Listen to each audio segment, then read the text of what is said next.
So, hi, good evening, everyone. I am Cecilia Ricab. I am the Institute for Innovation and Public Purpose Head of Research and also an Associate Professor in Economics here at University College London. And for those of you that are joining us for the first time, when I joined IIPP over 2 years ago, we thought that as one of our main activities from a research standpoint should be a series of book presentations where young prominent scholars that dare to write a book in times when writing a book is not even considered part of your appraisal should not only be given the opportunity to present the book to broader communities, but also to showcase that it's relevant and meaningful beyond the state of our academic career to write books. Before joining IIPP, I had the pleasure of meeting Mareike. I think that by the time I joined here, she was already thinking about this book. And Mareike Beck is Associate Professor in International Political Economy at the University of Warwick. And today she will be presenting her book on Extroverted Financialisation. And as those of you that know IIPP may be aware of, among our 4 main research themes, rethinking finance is one of them, and understanding the complexities of finance. And therefore, I couldn't think of a better idea than inviting Mareike to present her book here. Mareike is really at the frontier of international political economy research on finance. So I'm confident that this will be an amazing talk. And another thing that we do with this series is to give the opportunity to some of our PhD students and young scholars to discuss with the authors, and this will be the case of Matt Hansen, whom I am supervising, and I've known Matt for many years also as well, by the time when they were doing the Econ Masters, and now I hope that Matt is having a nice time with me as PhD supervisor. They can answer that later on, but I'm sure, and especially because I've known Matt from that moment, the Masters, where that Masters program had also a sort of heavy burden of financialization and all these discussions, I thought, okay, Mats is definitely the right person to discuss with Mareike. And so therefore, without any further ado, I will give the floor to Mareike for around half an hour. She will present her book, and then we will listen to Matt's comments and continue the conversation. And at one point, of course, you will all have the chance to ask your questions or make comments. And thanks for being here. Thank you very much. Thanks so much for inviting me, Cecilia, and thank you for commenting and for you all to join. So it's not only been 2 years that I've been thinking about the book. It's been quite some time, and I've actually submitted the manuscript 2 years ago. So that's kind of how long it takes. There is possibly a flyer around here over there, which gives you a discount to the low price of £80.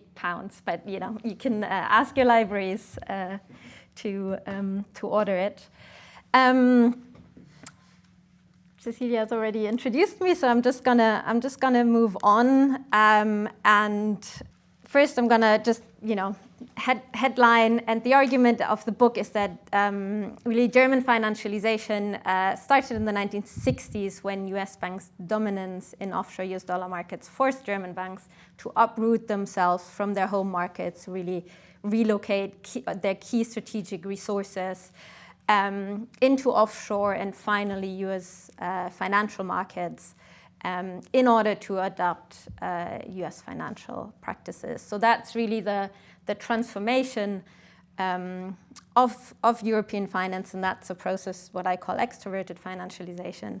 And that argument is based on, really a big history, but I just want to give you 3 points today of what I think are key contributions, and those are kind of 2 new histories about financialization. So one of the key themes here is to rethink finance, and I think that's really what the book is about. So there's two kind of new stories about financialization, and the third is that I think this history really shows a new or an underappreciated, let's call it an underappreciated channel of US dollar dominance and dependency that I think are missing. So the first one is a new account of the US Americanization of global finance. where usually we mostly agree that there is a US Americanization of global finance, so they work on US financial logics, but there's rarely the question of how and why that came to be. It's mostly kind of assumed and naturalized that US banks are really powerful. But I was really interested in a shift in banking that allowed US banks to be so powerful and to really start dominating global financial markets. And that's made those markets kind of really closely connected and dependent on US finance onshore. Secondly, a new global history of European financial capitalism, which that story is mostly told as a shift in the 1990s, where we've seen a kind of a neoliberalization or liberalization of European capitalism that worked on opposing or long-term logics in comparison to US financial markets. But through global liberalization, we've seen kind of shift towards short-term financial logics. My book kind of tells that story in an opposing way, in the sense of an inside-out story. So it's not a US imposition in the 1990s. It was really a process that started endogenously with the European banks in the 1960s. And the book traces that story with the help of Deutsche Bank and Commerzbank, which are the two biggest private banks in Germany.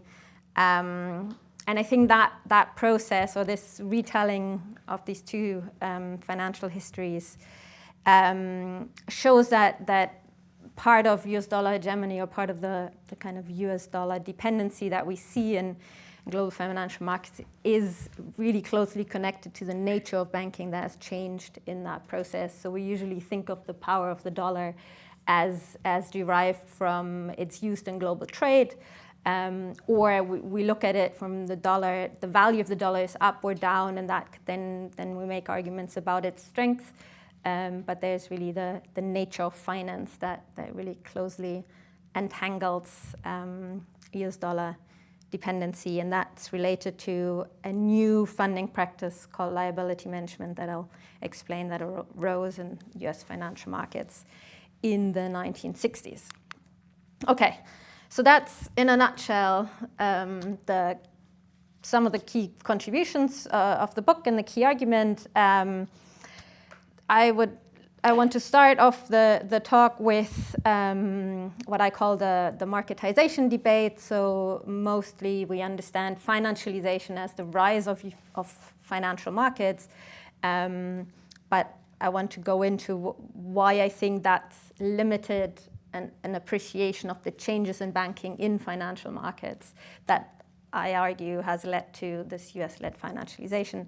Then I'll introduce the concept, extroverted financialization, that I kind of oppose to that story. And then I'll give you a brief glimpse of some of the historical details in the book, where I go into the shift that shows that German capitalism and banking was already integrally linked with offshore financial markets from the 1960s and 70s. And that has kick-started this transformation. And then I'll go into some of I summarize some of the theoretical implications. And if I have time, I go into the policy implication, but I'm sure this crowd has questions around that in any case. Okay, so financialization is marketization. That's usually a thing that we all can agree on. So financialization has shown the rise of financial markets that has taken over as organizing principles of logics that were previously maybe socially organized or economically organized. And that's usually how European financialization is explained. And why does that matter? So previously, European capitalism, as told by the comparative political economy literature, predominantly with the varieties of capitalism and to an extent with the growth models literature now, we see European finance or European capitalism as kind of working on more social logics, right? We have coordinated market economies. That's the ideal type of the German market economy, where we have finance works in a way that it has long-term logics, it supports corporations in with long-term credit, that corporations can invest and innovate and also train, and that's opposing to short-term logics, where in the US you would be financed by capital markets that work on short-term logics and shareholder value. And here from your perspective, on the right top is a picture of the social networks, which were mainly white men in a room talking about how to operate kind of a Germany Inc., right? It was so closely knit.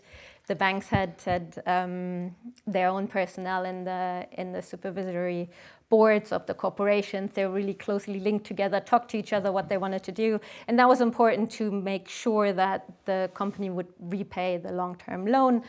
And so that led to a kind of industrial sort of development in Europe, where we had high quality production.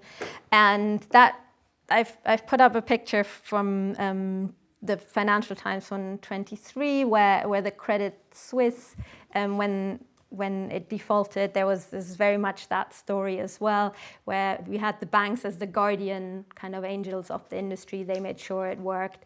They also provided a shield against the short-term logics that would kind of move corporations towards a shareholder value logic.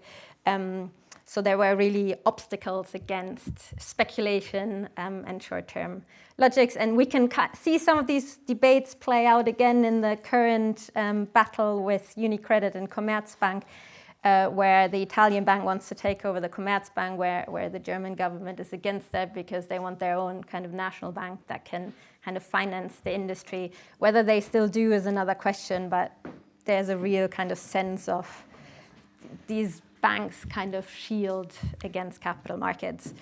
But so that was for a long time the debate, but in the 90s, particularly 2000s, we had the rise of liberalization.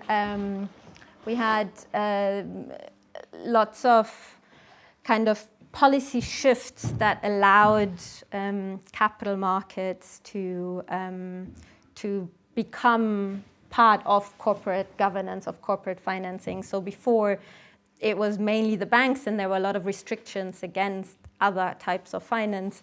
But that shifted because of neoliberalism, because of liberalization. And so we had market-based systems that the European economies were shifting towards. Most people would say it's a kind of a hybrid. We kind of have some ways of this sort of previous socially based or long-term orientations where stakeholders still had a say of where it was going. But that was coupled alongside lots of shifts where insider trading, for example, was forbidden. Corporations more and more had to operate according to market logics in the sense of how they exposed their kind of balance sheets and lots of indicators that you need to operate on a stock market and to be able to gain that kind of funding.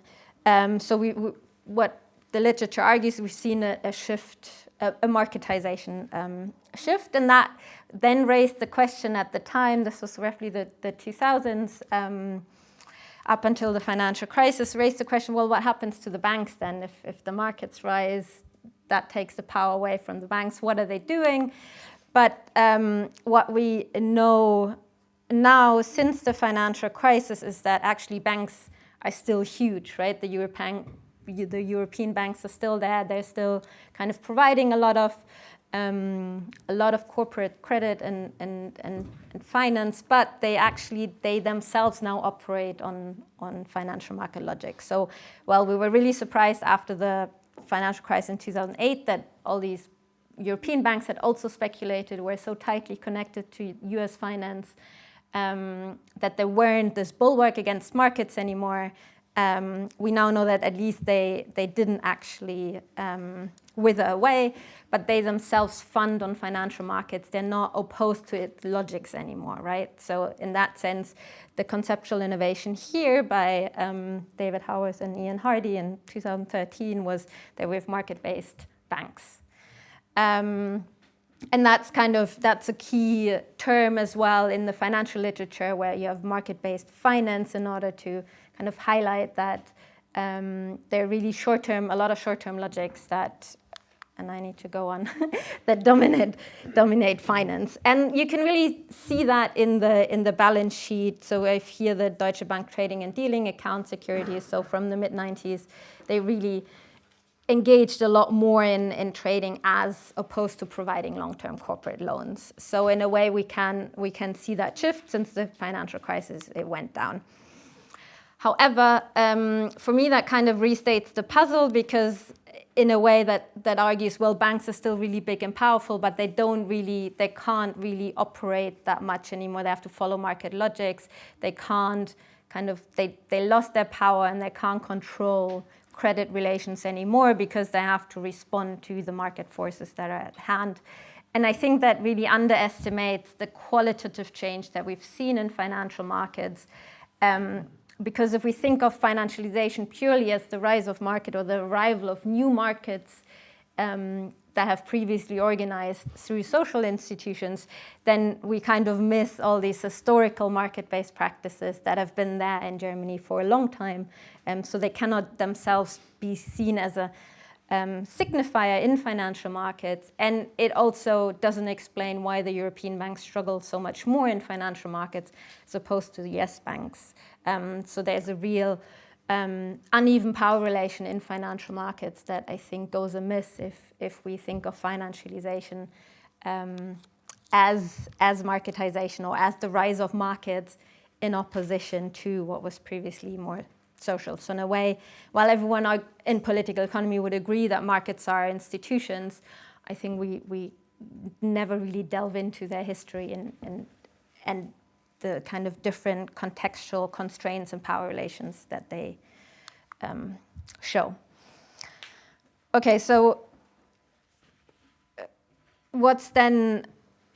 How should we explain this process? Because in a way, it does show an expansion of markets, right? I'm not arguing that there wasn't in fact, there was a massive expansion of markets. Financial markets grew out of proportion. But that's an outcome, I would say, or I argue in the book, from the new funding practices that have developed since the 1960s. So the concept of extroverted financialization that I think can frame European financialization, I've developed it in Europe, but it potentially has explanatory power for other areas, but it really is tied to the euro-dollar markets in the way that I've developed it. So in the 1960s, US banks faced a lot of competition from US money markets.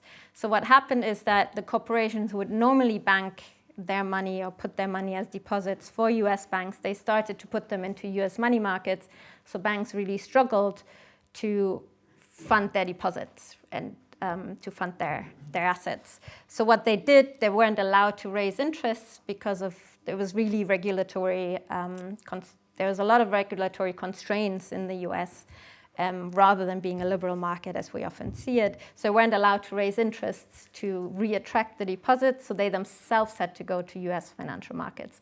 So that meant that the way they were funding changed from a kind of, you just sit there and wait for depositors to put your money, to give you some money, to have to go and actually provide attractive interest rates, have to get very short-term money, so that the funding wasn't a stable condition anymore. You had to actually manage it as a central strategy of banking. So then that meant that they actually had to change the logics they were dealing with their assets, because previously you thought about what's the best yielding asset that I invest, and then I kind of the funding is more passive, that flipped, right? Suddenly the funding became the central strategy of management, because if funding is really expensive and unstable, you had to manage that much more actively, and that slowly generated a change towards offshoring assets, towards engineering assets that they were on your balance sheet for a shorter amount of time, so you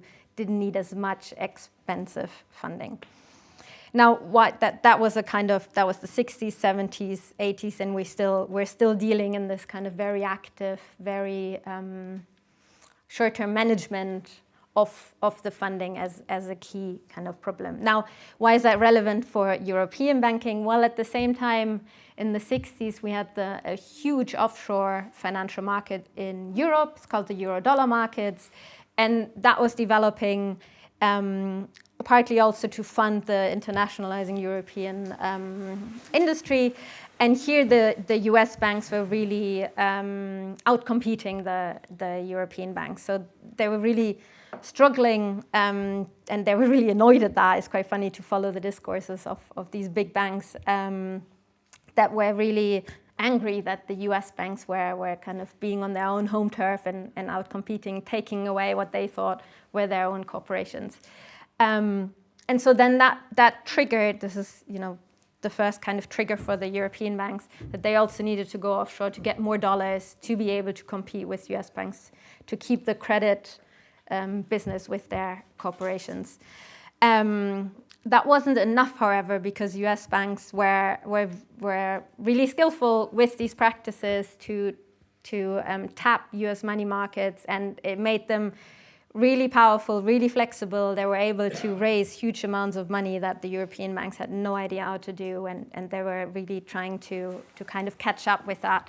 So then they also had to go to US money markets. This was then the shift from a European offshore market towards US financial markets, to be able to raise as much money as the US banks, but to operate in these markets that were really, opposing to that European financial logic. They then had to change their operational model. So this then started to really change the key operations in their own banks to be able to also kind of get US money markets, and the book kind of traces in depth how the operations within the bank started to change.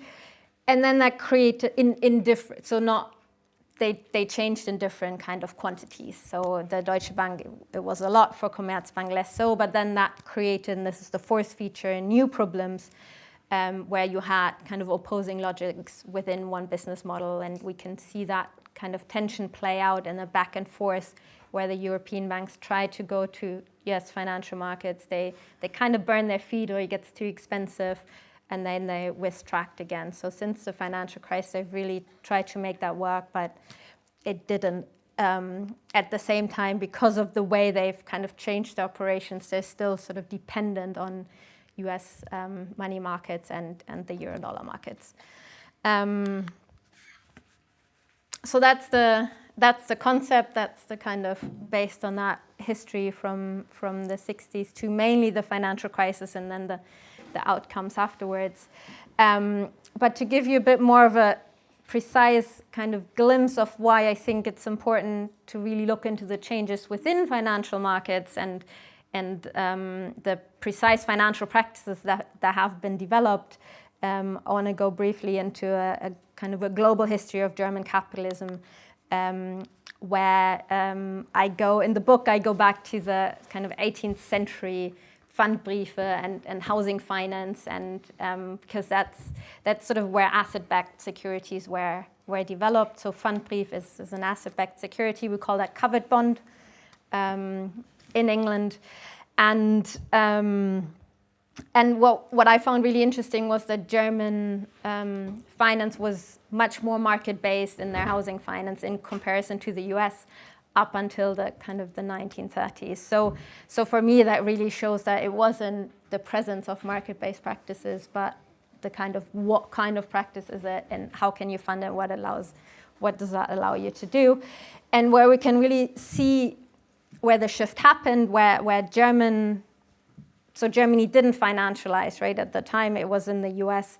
That was when is the different competition between the financial agents, where in the 60s and 70s, where the German miracle kind of happened, right? So post-war years, where supposedly the very quintessential German version of capitalism arises, where household wealth and construction was increasing, but corporate funding was also going down, partly because they went international, partly because they saved up themselves. And so in that sense, the German big banks, they kind of tied into those covered bonds that was usually provided by the cooperative and savings banks, so really localized regional banks that were really good with capturing that rising household finance that the big banks wanted to access because corporate credit business went down. So they then went to get that Pfandbrief, that covered bond, and competed against savings and mortgage banks, which was so the restrictions around the Pfandbrief where it was much more long-term. It was market-based, but you couldn't have that dynamic flexibility that you have with the US money markets, where that was what the shift in the US came. So you did have market-based finance in Germany in really interesting ways. You had a functioning national capital market, but there wasn't any financialization in Germany. So what then did start that transformation? So here I concur with the varieties of capitalism or growth models, comparative political economy, where we do have a German export economy, and that really relied on demand and wage restraint and price stability that really allowed exports to become, and promoted exports to become, a kind of really key industrial strategy of German capitalism. And you can see that historically post-war funding was supported and promoted publicly at the time, including from the public bank KfW, the public industrial bank. But what wasn't there was international funding for exports and international expansion. And the German banks really had to tell the German corporations, you need to go to the US banks, we can't help you here. So in that sense, there was, I'm calling that contradictions of the German post-war economy that really necessitated offshore finance from the very start. So what we often see as this is the German miracle was there was a lot of kind of offshore finance already, and that's usually not something we kind of connect to the coordinated, the kind of personally developed, more social logics in Germany. And so in that sense, if we focus on, I mean, I love the comparative political economy literature. There's lots to learn, but I think if we keep looking at the institutions, then we kind of miss the global nature of banking and how national economies are part of a global system. And then the book from that kind of historical sort of conjuncture, then the book really goes into the relocation and transformation of German finance, where because of this conjunction, at first the European banks, they really tried to provide a counter kind of a defense against US banks, but they failed. So then they reluctantly initially had to go to offshore financial markets, and then kind of traced that transformation that I've already talked about in the with the concept of extroverted financialization. Maybe one more historical detail that I found really interesting was that in the 90s, most European banks bought a really expensive foreign acquisition. They bought a lot of new financial traders, but that caused a lot of kind of tensions and frictions with their German way of giving credit in Germany, where lots of US traders were complaining that they couldn't do what they wanted to do because the Germans were slow, and they didn't allow them to just work on the huge amounts of financial volumes that they needed to trade in US money markets. So they tried to simply the German banks tried to simply expand, but that didn't work, and that then meant that they actually had to partially, relocate. They tried to control it from Frankfurt, but they had to then give away strategic operations and strategic decision-making powers first to London, and then the US to make that work. So they and then that kind of this expensive kind of foreign acquisition and the slow relocation of the way they did banking, that then necessitated the shift in assets, because it was all too expensive to keep going on long-term credits and on which provide steady but lower interest compared to the trading that you can do through liability management. So this is really what I call the endogenous transformation of the nature of banking and corporate governance, with the German banks as active agents, but constrained within the kind of imperatives and uneven power relations in financial markets that meant that they had to kind of give up their previous stronghold of corporate governance. Okay, so in the last 3 minutes, maybe just a kind of summary of the conceptual implications of extroverted financialization. So the book really thinks of or shows that the financialization of Europe is an outcome of the bank's attempt to catch up to US banks in US dollar markets. So that was really what kind of triggered that transformative way of finance, rather than this kind of imposition in the 90s or 2000s that caught banks off guard or meant that suddenly we engage in markets where previously that was more of a social or nationally oriented development. That also kind of thinks of financial power as really closely associated to access to US dollar debt, which is what made the US banks so powerful. And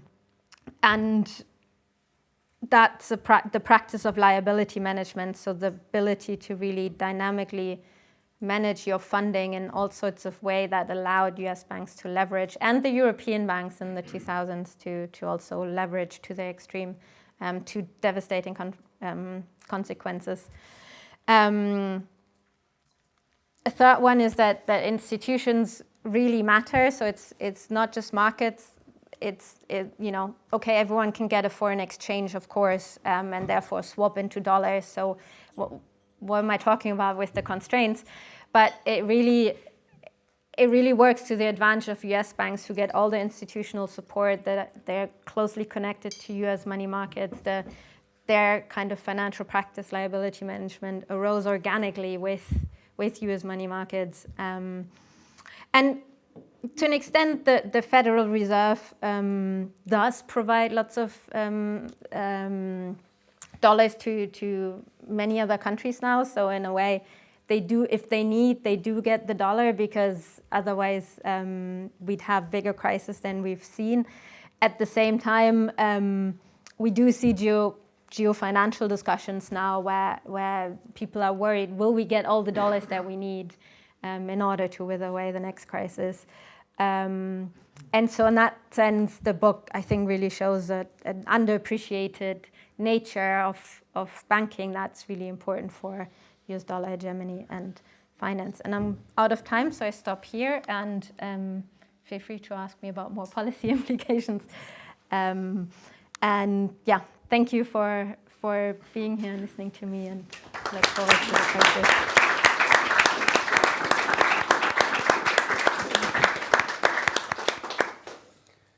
Yeah, thank you, Mareike, for this very important book, in my opinion, and a very interesting read. I think you build a very compelling case, building your theoretical contribution and putting that on a very strong historical grounding. And I think this is one of your contributions. I think you provide a concrete mechanism for European financialization, and I think that is something that was severely lacking in this whole literature. I always had my problems with this concept of financializations because it sometimes seems to be obscure. Sometimes there's like a lack of mechanisms, sometimes there's many binary categories often taken from theory, like varieties of capitalism. So I think to really trace the importance of financial innovation in a competitive environment that liability management is displaying here, and to show how this innovation is then triggering also changes in the behavior of other financial agents and in their business model, and then leading to the macro variables that we are seeing as stylized facts.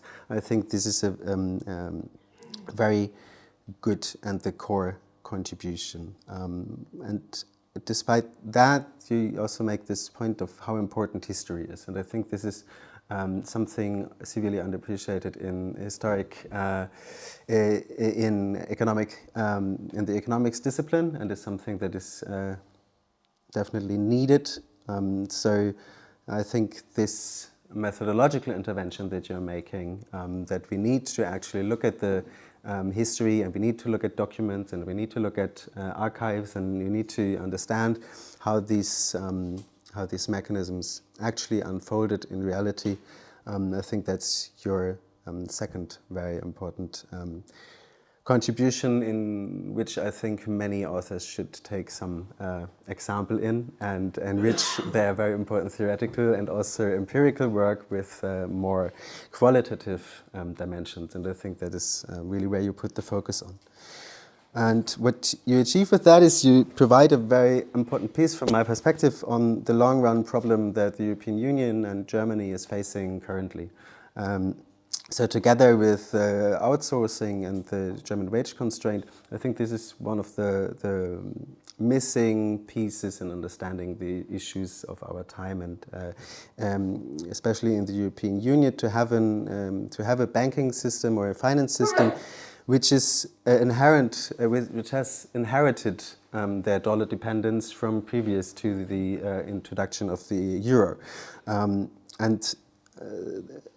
of course, having this gives us more or a better understanding of potential avenues of how we can position European banks in this environment, and to see how the power of finance that I think can be used for all kinds of things might be leveraged in a way that might actually be useful for the people, instead of just producing profits for some financial intermediaries. But rather than blaming everything that is happening on the political choices and on the construction of the euro, you give agency to the banks.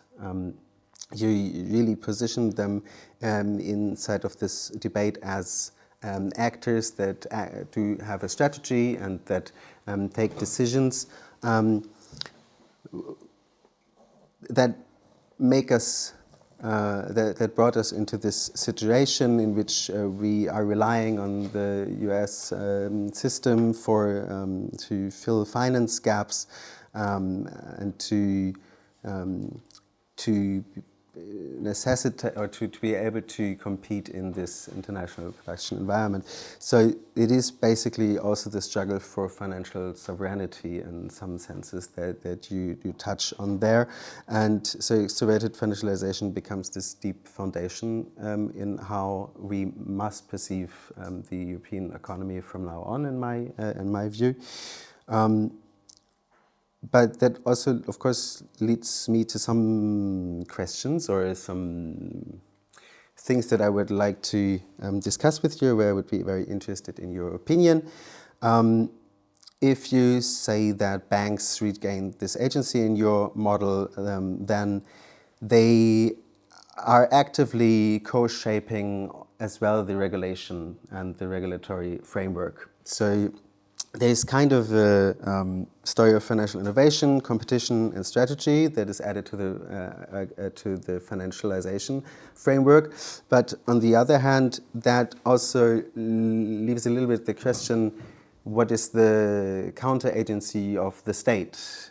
Because from the one hand, the US state changed their policies that led, according to you, to this to the innovation of financial practices, which then in a different country or region was triggering another innovation, but there's also a nation state around that, or maybe even a supranational organization like the European Union. So how is this dynamic playing out? How did it play out, and how that might be used? And then I was thinking of the ideas of currency hierarchy and dollarization, and you used this word a few times, but to me it looks a little bit like we have on the one hand internal dollarization, where we need people decide to rather use US dollars for their daily purchases to hedge against the uncertainties of their domestic currency. And then there might be something that you described, could be also understood as export dollarization or wholesale dollarization or external dollarization in that sense, which in turn turns your agency a little bit around if you frame it in that way again, because in most of these debates it is often considered that the domestic currency wouldn't be fit enough to be used for these monetary functions domestically. So then you might argue that the German mark at the time was not fit to fulfill the monetary functions externally, so therefore you would need to resort to the US dollar. Which is then in turn a question of how is a financial market created inside of a sovereign area, what kind of policy decisions would also be taken, are taken then. And so that these two debates are kind of challenging how we think about European agency in this whole topic now, because if we have banks integrated in the dollar world, because Europe lacked this competitive financial environment to provide those currencies themselves, then it's not just a question of the incompleteness of the European monetary, economic monetary union, but also one like that is constraining this project of an economic monetary union inside of the European Union, because they are historically already bound and institutionalized to the US dollar system and financial market. So that's a completely like a novel layer of complexity and difficulty to this project of financial sovereignty. So maybe you have some thoughts on that. And yeah, well. So maybe to the end, a few questions that are giving some breath to us. If we assume that it is necessary or desirable for a country or the European Union to have global top banks to supply their national economies, to have this access to international finance, if that is necessary to compete international in markets, then or could we just let it be done by US banks? Like, is there actually a reason why a nation should try to develop this national banking system, like the Deutsche Banker were complaining about in the beginning? Yeah, then the question on the agency, on regulation. Is it underplaying the role of regulators in enabling these innovations? Yeah, and how, if the people in the European Union would have known your concept and the importance of liability management and extroverted finance in the design of the EMU, how would it be different? And is there any possibility that for sovereign finance in the European Union, or would we need to reduce, or would be the need historically to not have the dollar as the lead currency, which then lets us our own space of political agency would then be very, very limited. So that's from my side. Okay, thanks a lot, Mats. We are giving you, if you're okay, like around 8-10 minutes if you want to reply, and then we open it to the rest of the audience. Great. Yeah. Thank you so much. It's amazing questions. Also, thank you for your kind words on extroverted financialization as the foundation we should understand European capitalism now. I can agree. But you raise a key kind of area that the book doesn't look into so much, which is regulation and the state. The book does look into, or I guess I've structured the book around sort of what I feel like wasn't there. So the regulation that does come in is a lot in the US, which kind of shows the very restricted nature of US finance in the 60s, 70s, and 80s. So that kind of, we usually think of it as this liberal financial market, but actually part of the problem for the European banks was that in the 60s and 70s, all the competition was kind of in Europe. US banks were here, but European banks were actually not allowed to go to the US, and there were big restrictions because the European banks were universal banks, so they did all finance. They were allowed to do all finance, whereas we had the separations of investment and commercial banking in the US.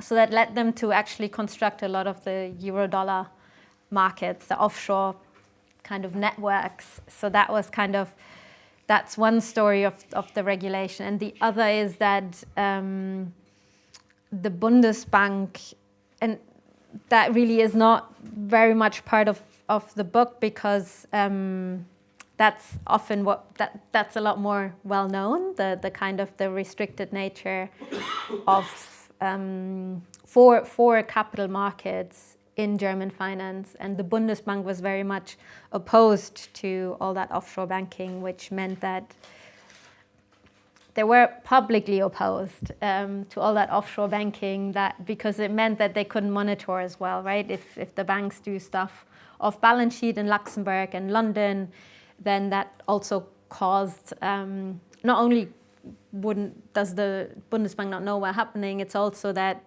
there was an appreciation on the mark, on the Deutsche Mark, and that was, they didn't want that because that would make the exports more expensive. So then, but again, the offshore markets in a way allowed the banks to just do whatever they wanted in a way. At the same time, the Bundesbank did provide quite a lot of dollars and Deutsche Mark to the banks. So in a way, it wasn't completely opposed to it. So they did basically help or support to an extent. What's then almost more interesting is that later on, because it wasn't much in the policy debate. That's also why I left out the German regulation at the time, 60s and 70s. It was very focused internally in Germany. But then later on, they did try and support that changed nature of the banking. So for me, regulation was a bit a reaction or response to those changes in the nature of banking. So there was a big push in the 90s and 2000s to construct a different kind of financial market, a stock market, to accommodate that sort of changing nature towards trading and towards the importance of funding rather than deposits, but funding through financial markets, where interestingly then the banks were opposed to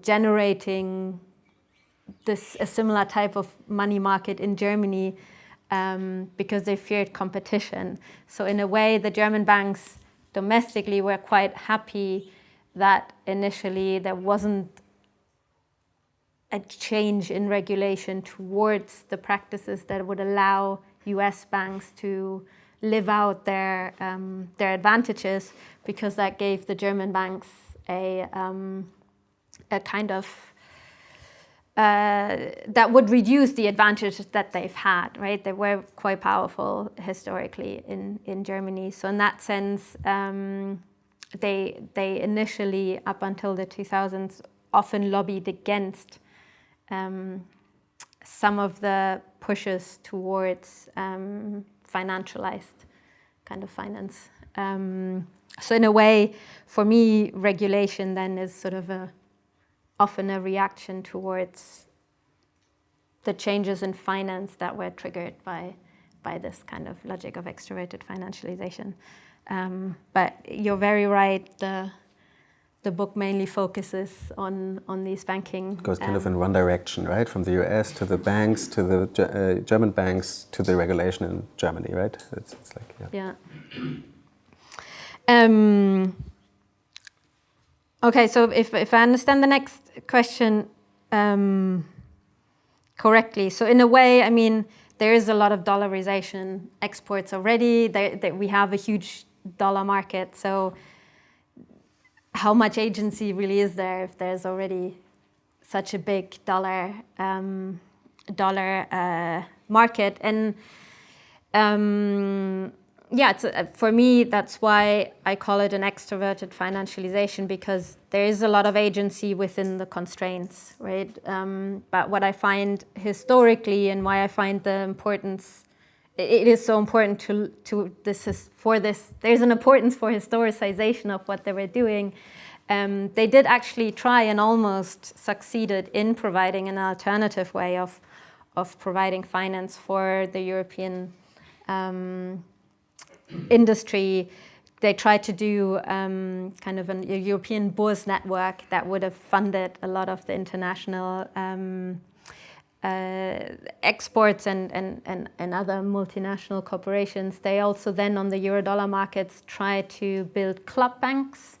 So they grouped together to pool their resources and to provide leverage in a way that allowed them to raise more US dollars that they didn't have, but by pooling they kind of increased their power on the markets. But in a way they were again outcompeted by US banks who often led the consortiums, and they were able to, if you're one bank with a lot of financial power, you're much more flexible. So again, these kind of, there was possibility for a different way of banking, but that didn't happen because of the internal disagreements between the European banks. So in a way, yes, there is obviously, there was a constraint of where it could go, but at the same time, the European banks made those choices in ways in which they kind of try to follow and outcompete and regain their powerful position in a way that then entrenched their kind of actually inferior position. And I think there's obviously a lot to dollarization with the oil and trade. Like it's not purely that the banks have made a global dollar system, but I think it's a key channel through which the fact that global finance works so much and is so closely related to US finance. It was really important how the European banks responded and went in that direction.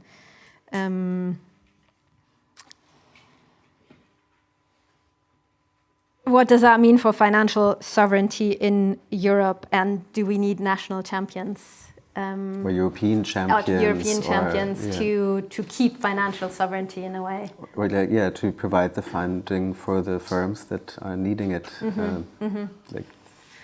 So yes and no. I mean, to an extent, I think there's very little European financial sovereignty in the way that the European banks and financial systems are entrenched in US dollar markets. I think the projects that we've seen generating a banking union, capital markets union, national champions, that kind of underestimates the uneven power relations in finance. So thanks for that question. I can expand a bit on that.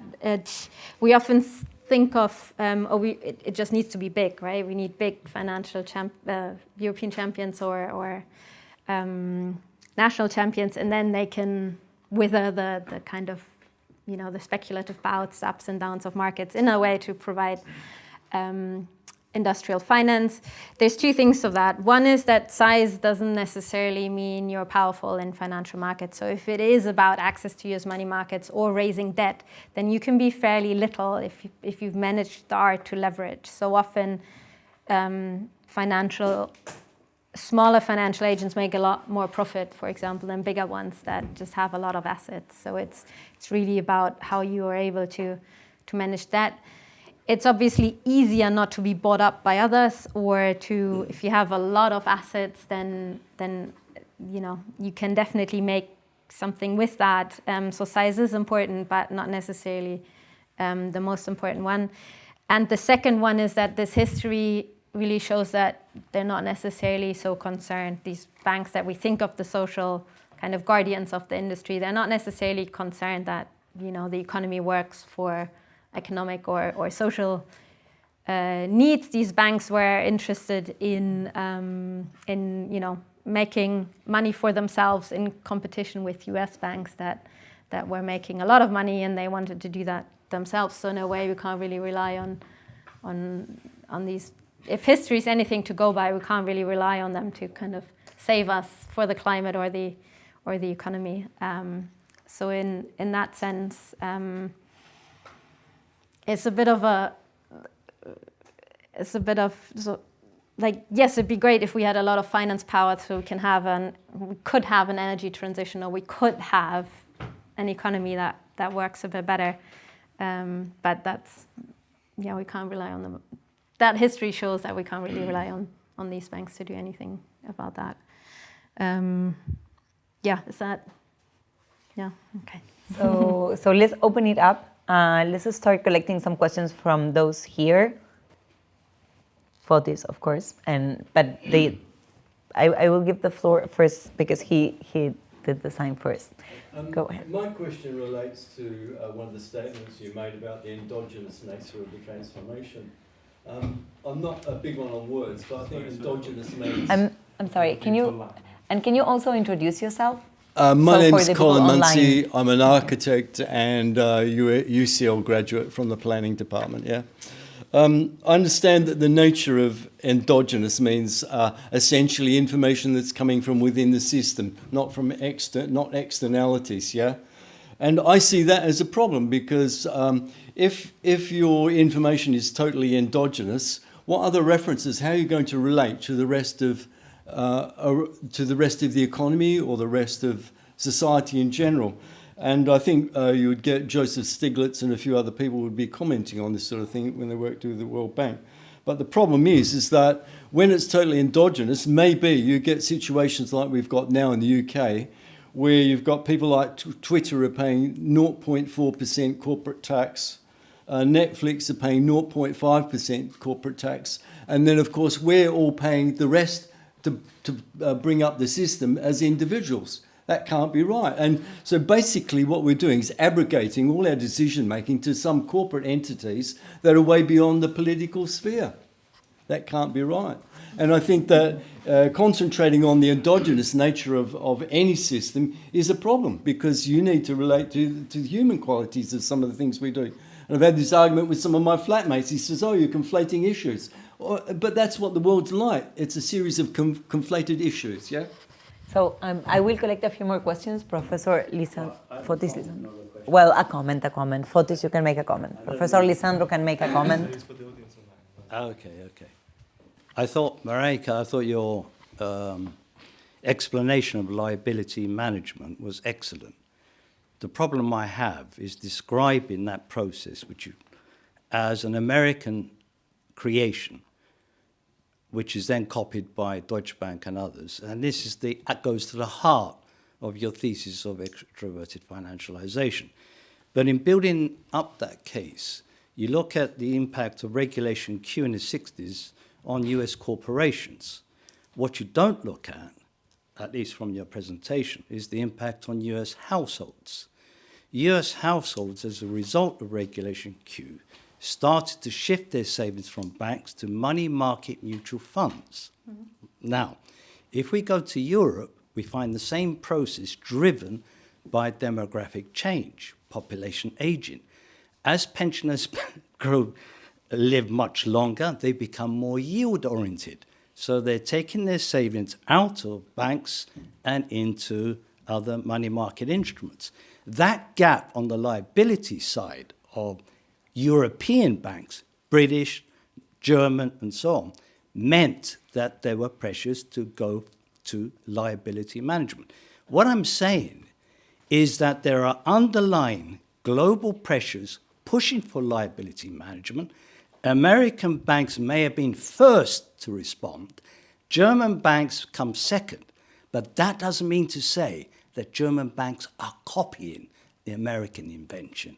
It's simply to say that you have a process that's already generically ongoing, and it's a case who's there first. That's my point. Thanks for this. Do we have other? Okay, sure. Do you mind if we collect one more, Marika? Yeah, that's great. Okay, so one more and then back to you. Hi, I'm Jesse Griffiths. I'm from a policy reform charity called Finance Innovation Lab. Thank you very much. I really enjoyed the presentation and the discussion.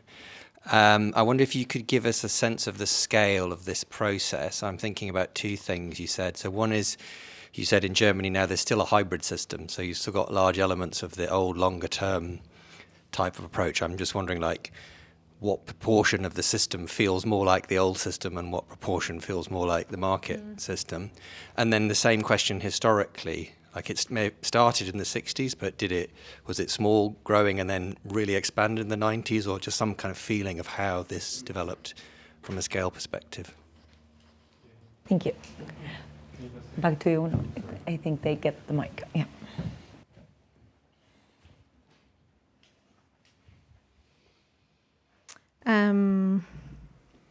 Okay, and thank you. Endogenous. I'm not sure what the question was. So you say that it shouldn't be an endogenous nature. My feeling is that we're running into a trap, because you get people like Alan Greenspan in America who are trapped with some philosophical view of the way economy works, and everybody thinks he's crazy because he's following Ayn Rand or somebody like that. So I think we have to be slightly more broad-minded when we're thinking about our systems, because the results are quite dangerous, as we saw from 1930s Germany, when they started having all these inflationary problems and everything. There was increase in violence and all these sort of social issues. So all I'm saying is we have to be really careful when we're looking at systematic analysis of any particular system, whether it's financial or economic or social, whatever, because the consequences of making unbalanced decisions in that thing are quite serious.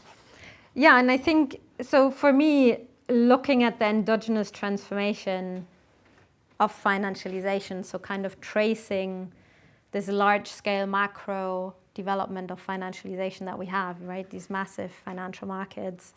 So I trace that from quite a small scale initially, right? Practice in US money markets in New York, and then trace how that endogenously kind of changed business models that, scaled up to then be a global system. It's kind of like self-referential, isn't it? Yeah.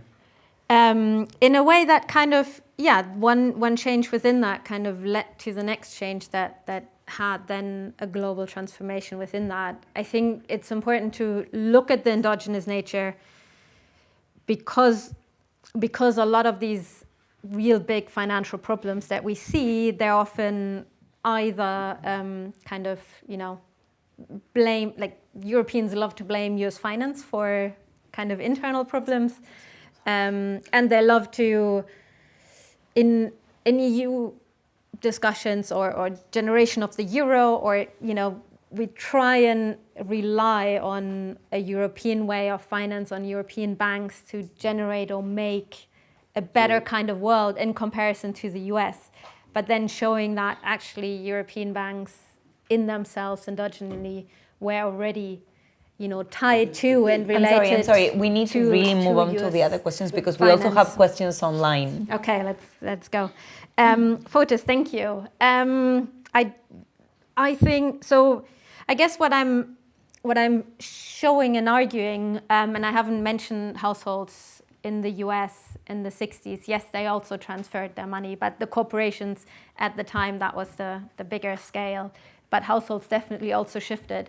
What then is interesting is the different dynamic in Germany that then didn't lead to financialization, which is why I'm claiming they tried to kind of catch up with US banks, and that made them so much more powerful, is that, yes, household finance actually went up. There was a wealth increase after World War II, but that part of German household finance was captured by the local banks in Germany. So Germany has a 3-tier system, which then I'll explain that briefly, that relates to that question as well, where local savings banks and regional cooperatives, they capture a lot of, or they manage a lot of the kind of household retail finance. So in that sense, German banks at the time had to compete with them, and they used the market-based practices, the Pfandbrief, the covered bond, that was there at the time.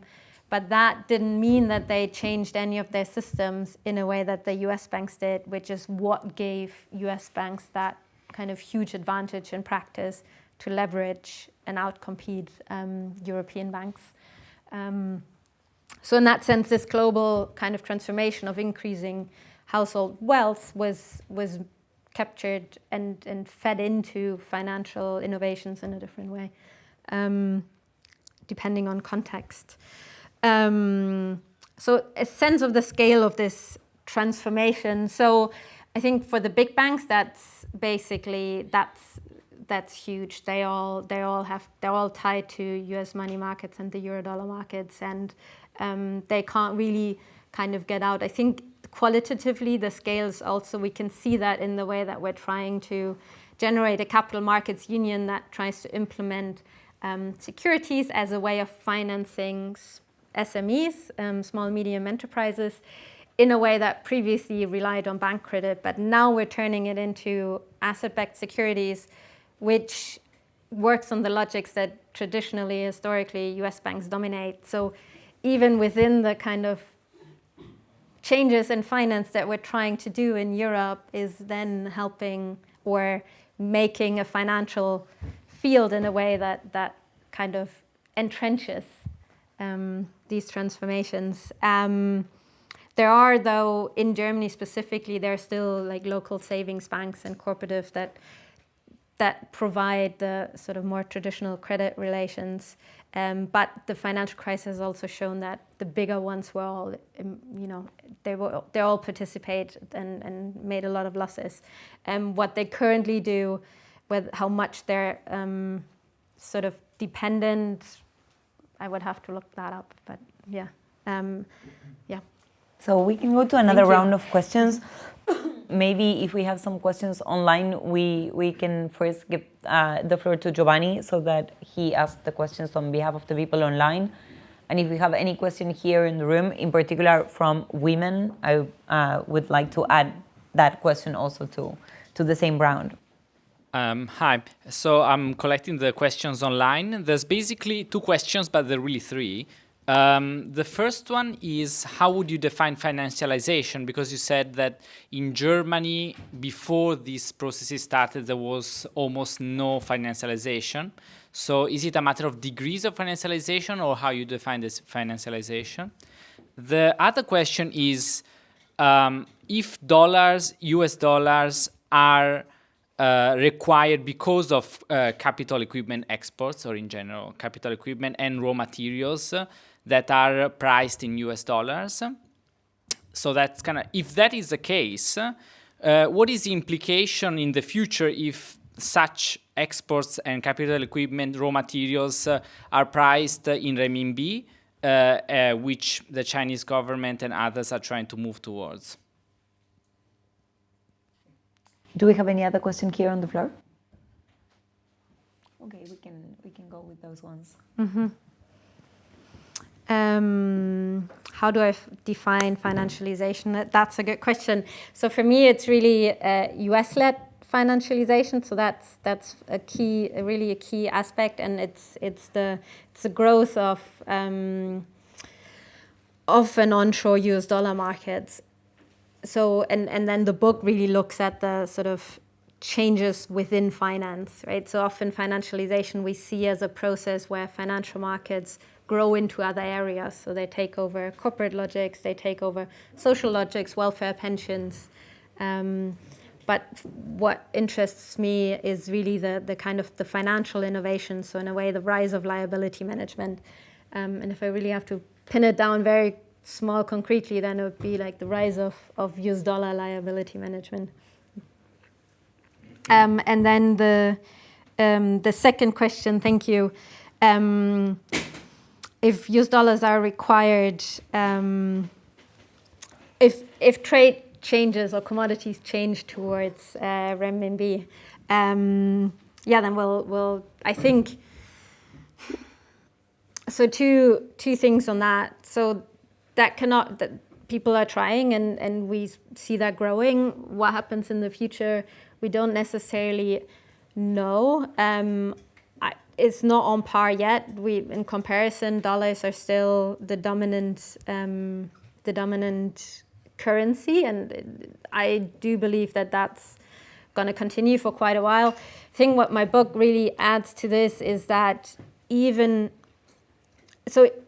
if we want to assess whether the dollar is kind of declining and past its peak, and we really see a shift towards China and the RMB, then we really need to look at the nature of finance and what kind of markets and what kind of strategies are these big financial agents pursuing, and are there enough kind of markets, and is there enough depth and liquidity that will provide the same kind of flexibility and power that the dollar provides for these financial agents doing liability management. So in that sense, a pure shift in trade only in certain industries and areas is not enough to show a shift away from dollar hegemony. Whether that's going to happen in 50 years, who knows? But definitely we're not in. That's the kind of, I think, the contribution of the book to these discussions about the dominance of the dollar is that financial sphere, and that's far away. Quick addition. Wait, yes, but wait for the, yes, wait. The mic, Fotis, the mic. Just to add to what Marijke said about the renminbi. The BIS triennial survey, the 14th preliminary results came out 3 weeks ago. Foreign exchange turnover daily is 9.6 trillion. Only 5% of this volume, 5%, has any connection to trade or direct investment or any other real sector-related activity. 5%. This is reflected in the share of the EME currencies, the renminbi included. Out of the 9.6 trillion, all the EME currencies put together account for 13% out of 200%. And the renminbi's share has gone up over the last 3 years from what? 7% to 8.2%. What is the dollar's share? 89.2%. And where is the euro gone? Down from 31% 3 years ago to 28.2%. That answers that second question.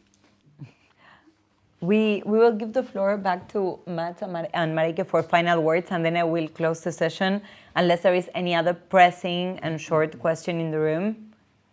Okay. Because it's also getting very technical. I imagine some people are already thinking, doing all the maths in your... I'm waiting for a drink. And we can continue the conversation with a drink afterwards. Yeah, to not make that time too long, I just say thank you for your amazing contribution, your book, your discussion, and I think also after in the question, there's many other aspects that you kind of shed a light on, but I think that people really need to read the book to completely understand it. Yeah, I really...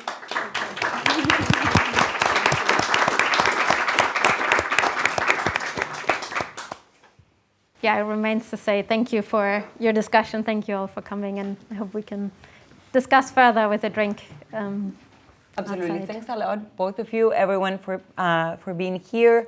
Also, just as a reminder, this is part of a continuing series, and the next book talk will be on capitalist value chains, labor exploitation, nature destruction, and geopolitics.